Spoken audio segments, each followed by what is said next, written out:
10 वर्ष है गोटे गीत बाजुची जे कि हिंदू विपद रे अछंती।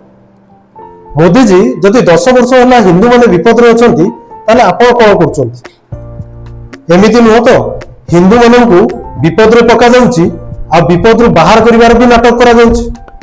आ जदि एमिति नुह ताले आपण कहंतु हिंदू माने केबे विपद रू बाहर? आगामी बिहार इलेक्शन परे ना 2027 रे होबा गतुबा यूपी इलेक्शन परे ना सीधा 2029 रो लोकसभा इलेक्शन पर ना एमिति होबो कि हिंदू माने केबे विपद रू बाहरिबे ही नहीं। मोदी जी सतरे कोन आमे सेतिकी मूर्ख जेतिकी आपण भाबुचंती?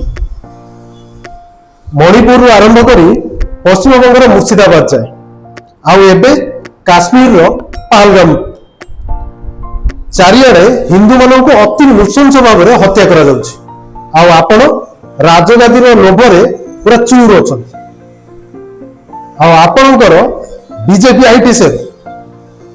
आईटी सेल कहूछि जे कि हिंदू मानक मुसलमान थारु खतरा अछि बा विपद अछि। ताले आपण कहंतु जदि हिंदू मानक मुसलमान थारु विपद अछि ताले आपण साउदी अरब रे कोन करछंती?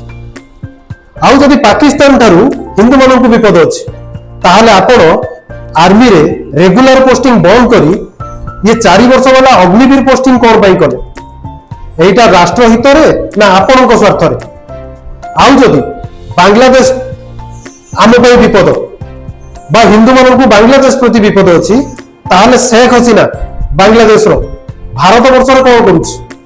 ताको आश्रय किए देछि? ताहले आपण कहंतु हिंदू मानक प्रकृत रे काहा पकर विपद अछि? प्रज्ञा ठाकुर भलिया गोटे आतंकवादी जे बोमा विस्फोरण करी निरीह लोक मानकर जीवन नैथिला ताकू आपण 2019 मसिया रे लोकसभा रु निर्वाचित करैले। ताले आपण कहंतु हिंदू मानकु काहा पकर विपद अछि? हिंदू मानकु किए विपद रे पकोछि? निष्पत्ति आपणकर। जय जगन्नाथ।